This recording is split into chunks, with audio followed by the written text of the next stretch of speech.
એક બી એવા સાધુ કે એવા સ્વામીના હિસાબે આખો સંપ્રદાય છે એ શંકાના દાયરામાં આવી જતો હોય છે. માતા પિતા ખેતર વચ્ચે કામ કરતા હોય છે, કદાચ એમને એવું હોય છે કે પોતાનું બાળક છે તે સારી જગ્યાએ સંતો પર એટલો વિશ્વાસ હોય છે કે પોતાનો દીકરો એમને સોંપી દેતા હોય છે, પરંતુ એ બાળક સાથે શું ઘટના બનતી હોય છે કદાચ તેનાથી તે અજાણ હોય છે. હલકટ વેડા કરે છે એ માફ કરવા યોગ્ય નથી.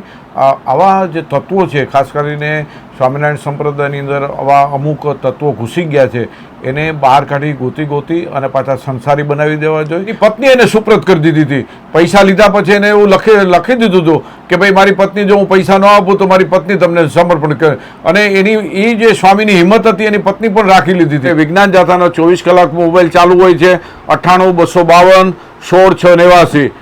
તો એના ઉપર આપ અમને માહિતગાર કરી અને અમારી મદદ લઈ શકો છો. પરંતુ કોઈ પણ લોકો આવી ઘટના તમારી આસપાસ હોય તો જયંતભાઈનો સંપર્ક કરી શકે છે. આજે મુદ્દા વિશે વાત કરવી છે કે જેના વિશે વાત કરતા પણ આપણને શરમ આવે, સંકોચ અનુભવાય, કારણ કે આપણે ત્યાં એવું કહેવાતું હોય છે કે સંતો છે એમને નમન કરવાનું એ જગ્યા હોય છે, પરંતુ એ સંતો જ આમ તો લોકોને એનું કામ હોય છે કે લોકોને જીવન કેવી રીતે જીવવું, જીવનની દિશા કેવી રીતે બદલવી, કદાચ એ સંતો જ કરી શકતા હોય છે. પરંતુ આ જ સંતો જ્યારે ન કરવાની હરકતો કરે, સ્વામિનારાયણ સંપ્રદાયના આ સંતો છે.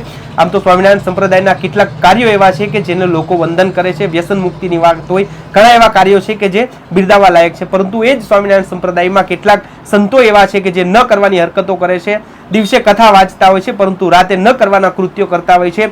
એક 14 વર્ષના કિશોર સાથે જે ઘટના બની છે તે શર્મસાર છે. આવા સંતો છે એમની સામે કાર્યવાહી થવી બિલકુલ જરૂરી એટલા માટે છે કારણ કે જે ગુરુકુળમાં અભ્યાસ કરતા હોય છે બાળકો, કદાચ એ માતા પિતા ખેતર વચ્ચે કામ કરતા હોય છે, કદાચ એમને એવું હોય છે કે પોતાનું બાળક છે તે સારી જગ્યાએ સંતો પર એટલો વિશ્વાસ હોય છે કે પોતાનો દીકરો એમને સોંપી દેતા હોય છે, પરંતુ એ બાળક સાથે શું ઘટના બનતી હોય છે કદાચ તેનાથી તે અજાણ હોય છે. એ ગામમાં ખેતી કરતા, ગામના ખેતરમાં ખેતી કરતા મા બાપ કદાચ એનાથી અજાણ હોય છે. ત્યારે આ મુદ્દા વિશે જ આપણી સાથે વાત કરવા માટે જોડાયા છે વિજ્ઞાન જાથાના ચેરમેન જયંતભાઈ પંડ્યા જોડાયા છે.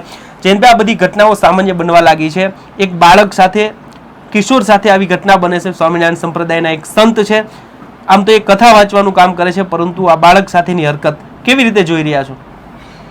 એક તો જે 14 વર્ષના બાળકો સાથે જે દુષ્કૃત્ય થયું છે તે શર્મનાક છે. એની જેટલી નિંદા કરીએ એટલી ઓછી છે. અને ખાસ કરીને આ સાધુના વેશની અંદર જે પાપાચાર કરે છે અને આવી હલકટ વેડા કરે છે એ માફ કરવા યોગ્ય નથી. આવા જે તત્વો છે, ખાસ કરીને સ્વામિનારાયણ સંપ્રદાયની અંદર આવા અમુક તત્વો ઘૂસી ગયા છે, એને બહાર કાઢી ગોતી અને પાછા સંસારી બનાવી દેવા જોઈએ અને એને કોર્ટના કે પોલીસને હવાલે કરી દેવા જોઈએ, જેથી કરીને દાખલો બેસે કે ભાઈ આવી રીતે બીજી વાર કોઈ પણ બાળકનો ભોગ ન લેવાય. અમે વિજ્ઞાન જાથા છેલ્લા 33 વર્ષથી કામ કરીએ છીએ.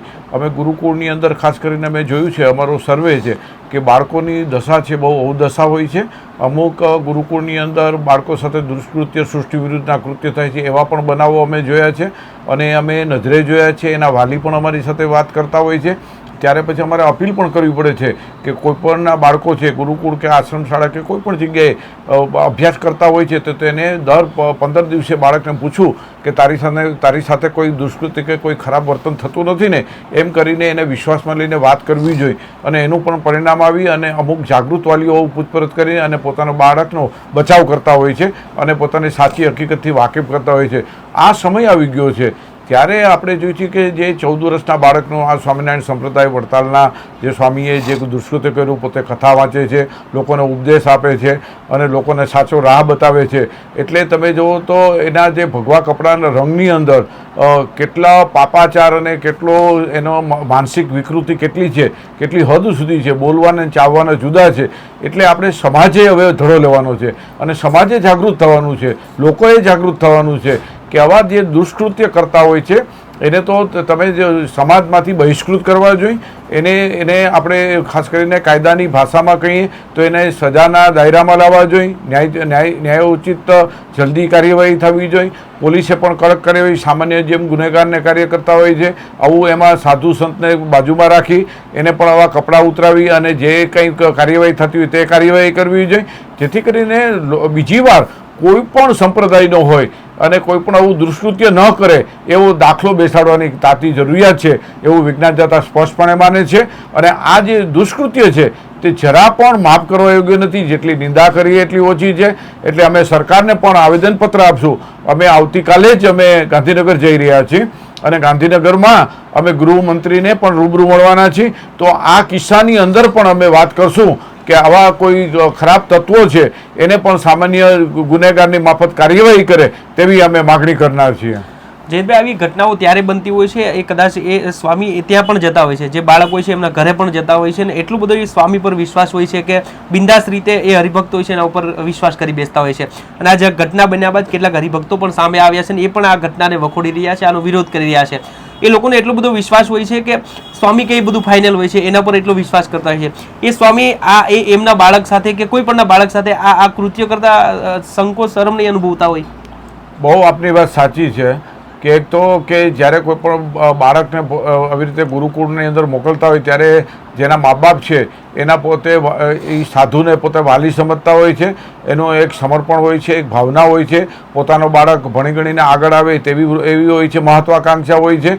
એટલે એનો આવા જે ખરાબ સાધુ છે તે દુરુપયોગ કરી અને એના મા બાપની પણ ચિંતા પરવા કર્યા વગર, સમાજની પણ પરવા વગર એને જે 14 વર્ષના બાળક સાથે પાપાચાર કર્યો છે અને જે સામાન્ય કોઈ ગૃહસ્થ છે ન કરે એવો પાપાચાર કર્યો છે અને પાછા ઉપદેશ આપતા હોય છે, ધાર્મિક ઉપદેશ આપતા હોય છે અને આવી કપટ લીલા કરતા હોય છે. ત્યારે આપણે સમાજ હવે જાગૃત થઈ આવા તત્વોને એકને ગોતી અને નશ્યત આપવી જોઈએ. આ સમાજ જ અને લોકો જ કરી શકે. આર્થિક રીતે એને બધી તાકાત વધી જાય છે અને આવી રીતે એની પાસે માણસો, માથાભારે માણસો અને ગુંડા તત્વો પણ રાખેલા હોય છે, જેથી કરીને કોઈ ફરિયાદ કરતા પણ ડરતા હોય છે. એટલે કોઈ લોકોએ ફરિયાદ કે આવા કોઈ પણ સાધુ સામે કરવાનો બેશક આગળ આવવું જોઈએ અને જરા પણ ડરવાની જરૂર નથી. કાયદો અને બંધારણ એની સાથે છે અને લોકો પણ તમારી સાથે છે, વિજ્ઞાન જાતા પણ તમારી સાથે છે.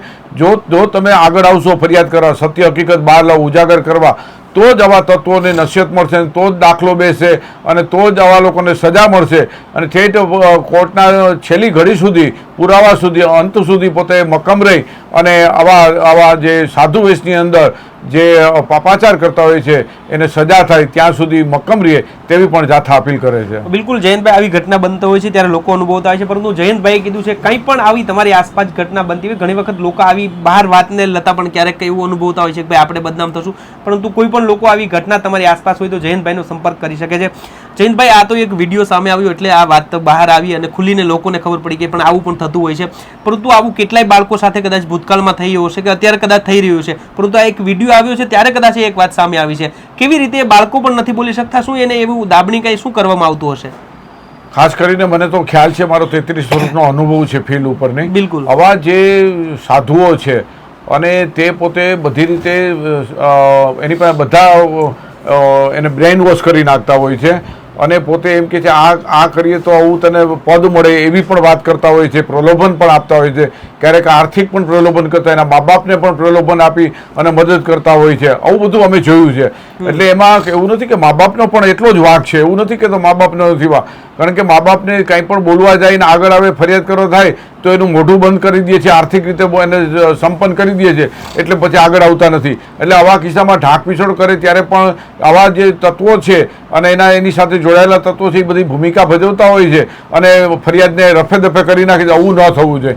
એટલે અમારા વર્ષોનાનું જે એક તો ખાસ કરીને ધર્મ અનુરાગની અંદર એવી વાત કરી છે, ભગવાન કરતાં ગુરુ મોટા છે, ભગવાનને પણ ગુરુની જરૂર છે. આવા ઉપદેશ આપી અને ભગવાન કરતાં પણ પોતે મોટા છે એવી વારંવાર દોહરાવતા હોય છે, મગજમાં ફિટ કરી દેવામાં આવે છે. એટલે તેનું બ્રેઇન વોશ કરીને અજાગ્રતોને એવું ફિટ કર્યું હોય છે કે આ જ મારું તારણહાર છે, પરંતુ એનું જીવનમાં બરબાદી કરનાર આવા વ્યક્તિ જ હોય છે. તે સમજતા નથી હોતા. અને તમે જુઓ તો મેં એક કચ્છની અંદર હતો કે એની પત્ની એને સુપ્રત કરી દીધી હતી. પૈસા લીધા પછી એને એવું લખી દીધું હતું કે ભાઈ મારી પત્ની જો હું પૈસા ન આપું તો મારી પત્ની તમને સમર્પણ કરે, અને એ જે સ્વામીની હિંમત હતી એની પત્ની પણ રાખી લીધી હતી. આવું બધું બને છે છતાં સમાજ જાગતું નથી. ત્યારે આપણો પણ વાંક છે, આપણો વાંક નથી, આપણો પણ વાંક છે. આપણે આર્થિક રીતે પ્રલોભન આપે છે એમાં આપણે જોડાઈ જાય છે અને એને કારણે આપણે સમાજના બીજા જે નિર્દોષ છે, મહિલા છે કે આવા બાળકો છે, એ હોમાઈ જાય છે. એટલે કોઈ પણ નિર્દોષનો હોમાઈ ન જાય એની આપણે બધાએ જ કાળજી રાખવાની છે. અને આવા નિષ્ઠુર લોકો છે, પાપી લોકો છે, એને સમાજમાં બહાર લાવવાની જરૂર છે અને ફરિયાદ કરવા આગળ આવવાની જરૂર છે. જયંતભાઈ, આમ તો તમે દેશ વિદેશ રખડતા હોય છો, તમે જતા હોય છો, વિઝિટ કરતા હોય છો, કારણ કે વિજ્ઞાન સાથે તમે જોડાયેલા છો, પરંતુ વિદેશમાં શું આવી રીતે આવી ઘટનાઓ બનતી હોય છે, ત્યાં શું કાર્યવાહી થતી હોય છે અને ત્યાંના નિયમો શું હોય છે? હું 5 દેશની મેં મુલાકાત લીધી છે. ત્યાં તમને એક દાખલો દઉં કે ત્યાં માની લો કે ચર્ચની અંદર વારંવાર બળાત્કારની ઘટના બનતી હતી, તો પછી ત્યારે હું જે તે સમય હતો ત્યારે બધા પોપ ભેગા થયા કે ભાઈ આવું જે આપણા ધાર્મિક સ્થાનની અંદર આવું બનાવ બને છે એને અટકાવવા માટે શું કરવું જોઈએ. એટલે પછી એને નિયમ બનાવ્યો કે કોઈ પણ માની લ્યો કે પોપ કે કોઈ પણ એના રખેવાળ બને તો એ સંસારી માણસ હોવો જોઈએ, અને એને બધા ચર્ચની અંદર એ નિયમ લાગુ કરી દીધો. ત્યાર પછી એક પણ બળાત્કારના બનાવો કે છેડતીના બનાવો કંઈ પણ બનતું નથી. એવી રીતે આપણે પણ વિચારવાની જરૂર છે કે પુખ્ત ઉંમરના બાળકોને, નાના બાળકોને બ્રેન વોશ કરીને એને શિષ્ય બનાવે છે, પણ એના કઠોર નિયમો પણ બનાવવા જોઈએ. એને પુખ્ત ઉંમરે માની લો કે તમે શિષ્ય બનાવો, એને જ્યારે સંપ્રદાયની અંદર લ્યો છો ત્યારે બધી પરીક્ષામાં પાસ થાય, આવા સામાજિક આવા બધામાંથી પાસ થાય એવા કઠોર નિયમ બનાવી પછી એને સાધુતાના નિયમો, એને પરીક્ષા આપીને પછી એને શિષ્ય બનાવો. આવી પણ ભારતમાં જરૂર છે. આવું કંઈ પણ નથી જે વગવાળા હોય ને અમુક સંપ્રદાયમાં સામાન્ય નિયમ હોય અને પછી બની બેઠી જાય છે અને સમાજની સાથે આવી દુષ્કૃત્યોને આવી બધી સૃષ્ટિ વિરુદ્ધના કૃત્યોની હરકત કરે છે, ત્યારે એને છાવરવા પડે છે. આવું ન થાય એટલા માટે વિદેશની અંદર તો કોઈ પણ માની લો કે ધાર્મિક સ્થાન હોય ત્યાં સંસારી માણસને જ રાખવામાં આવે છે, જેથી કરીને આવા બનાવોનું કોઈ પુનરાવર્તન થતું નથી. એવા અનેક દાખલા જૂજ બનાવો બને, 5-10 વર્ષે એકાદ બે કિસ્સાઓ બને કે જે બહાર આવે ને એવા ઘટના બને છે. બાકી જે બનતી હતી ઘટના એ બધી બંધ થઈ ગઈ. એવું પણ ભારતની અંદર પણ ધાર્મિક સ્થાનો કે આવા સંપ્રદાયની અંદર એવા નિયમો, તમે સાધુ હોય તો ભલે હોય, એ સંસારી સાધુ ન બની શકે, સંસારની સાધુની અંદર ઉપદેશ આપી શકે, બધું કરી શકે. તો આવા નિયમો બને તો હું માનું ત્યાં કે આવા સૃષ્ટિ વિરુદ્ધના કૃત્ય, 14 વર્ષના બાળક સાથેના આવા કૃત્યો અથવા બળાત્કારના કિસ્સાઓ બધા ઓછા થાય. તો એના માટે આપણે સૌએ ચિંતિત થઈ અને ખાસ કરીને જે ધાર્મિક વડાઓ હોય છે તેને ખાસ આવું વિચારવાની જરૂર છે. જયંતભાઈ, આપણે સૌ કોઈ જોઈએ છે કે સ્વામિનારાયણ સંપ્રદાયના કેટલાક કાર્યો એવા છે ને આમ મૂળથી જોઈએ તો સ્વામિનારાયણ સંપ્રદાય અંધશ્રદ્ધાથી હંમેશા દૂર રહ્યો છે એ બાબતથી, પરંતુ આવા કિસ્સાઓ ક્યાંક ને ક્યાંક 1-2 વ્યક્તિના કારણે આખો સંપ્રદાય ઘણી વખત બદનામ થતો હોય છે. એ અંગે શું કહેશો કે આવા 1-2 ના કારણે કદાચ આખા સંપ્રદાયને ભોગવવાનો વારો આવતો હોય છે? મેં જોયું છે કે માની લ્યો કે 1-2 એવા સાધુ કે એવા સ્વામીના હિસાબે આખો સંપ્રદાય છે એ શંકાના દાયરામાં આવી જતો હોય છે.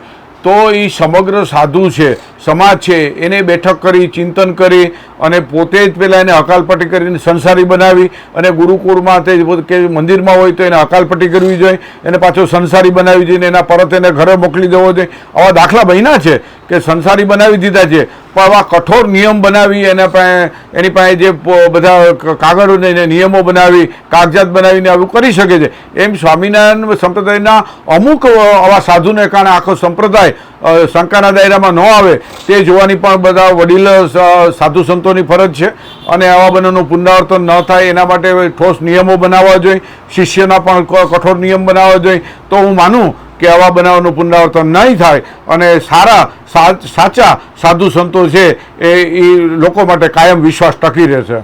જયંતભાઈ, ઘણા એવા લોકો છે, કદાચ મેં અગાઉ પણ વાત કરી એવી રીતે કે ભાઈ આવો કિસ્સો એમની સાથે બન્યો છે, એમના બાળક સાથે પણ કદાચ બનેલા છે, પરંતુ સમાજમાં શું મોઢું દેખાડશું એવું વિચારતા હોય છે ઘણી વખત. તો કોઈ આપણા માધ્યમથી કહેવા માંગશો કે ભાઈ કોઈ એવા વ્યક્તિઓને કદાચ અત્યાર સુધી દબાઈને બેઠા હોય તો વિજ્ઞાન જાથાના ચેરમેન તરીકે તમે શું અપીલ કરશો એમને? હું લોકોને અપીલ કરું છું કે માની લો કે કોઈ પણ માની લો કે મહિલા છે, બળાત્કારના ભોગ કે નિસંતાન સ્ત્રી છે, આવા કોઈ પણ તત્વોને કારણે ભોગ બની હોય, ખાસ કરીને ધાર્મિક કોઠા હેઠળ બનતું હોય તો એને નિઃસંકોચ ફરિયાદ કરવા આગળ આવું. અમે વિજ્ઞાન જાથા એને ફૂલો સપોર્ટ કરી છીએ. અમે 24 કલાકમાં ગમે ત્યાં સ્થળ ઉપર પહોંચી જઈએ છીએ. અમે મદદરૂપ થઈ છીએ. આવા સૃષ્ટિ વિરુદ્ધ કૃત્યમાં તમારા બાળકની સાથે કોઈ પણ ભણતા હોય આશ્રમ શાળા કે ગુરુકુળમાં, એને તમે સાવધાન કરો, એને પૂછપરછ વિશ્વાસમાં લઈને સાચી હકીકત મેળવવા પ્રયત્ન કરો તો આવા બનાવવાનું પુનરાવર્તન ન થાય. અને ખાસ કરીને જે સંપ્રદાયની અંદર જે બધા શિક્ષકો રાખ્યા હોય કે સાધુ ઉપદેશ આપતા હોય છે એની પણ દેખરેખ વડીલો રાખવી જોઈએ. અને આવું બધું જો નિયમો બનાવે અને સારા તો સમાજ માટે સારી વાત છે. અને કોઈ પણ વ્યક્તિ ફરિયાદ કરવા આગળ આવશે તો વિજ્ઞાન જાથા કાયમ માટે એને ટેકો આપશે. અમે અમારા નંબર પણ તમને આપીએ છીએ. તમે ગમે ત્યારે ફરિયાદ કરવા આગળ આવો અને તમે નીડર રહ્યો તો આવા તત્વો ખુલ્લા પડશે અને સમાજમાં બનાવવાનું પુનરાવર્તન આજની તો કાલે અટકશે. તે માટે વિજ્ઞાન જાથાનો 24 કલાક મોબાઈલ ચાલુ હોય છે, 98 252 16 689. તો એના ઉપર આપ અમને માહિતગાર કરી અને અમારી મદદ લઈ શકો છો. ખૂબ ખૂબ આભાર સર, એટલી વ્યસ્તતા સાથે અમારી સાથે જોડાયા. તો સ્ક્રીન પર સરનો નંબર પણ આવી રહ્યો છે, તમે ગમે ત્યારે સરનો સંપર્ક કરી શકો છો. અને સરે જે રીતે વાત કરી કે આવા એક બે વ્યક્તિના કારણે આખો સંપ્રદાય પણ બદનામ થતો હોય છે.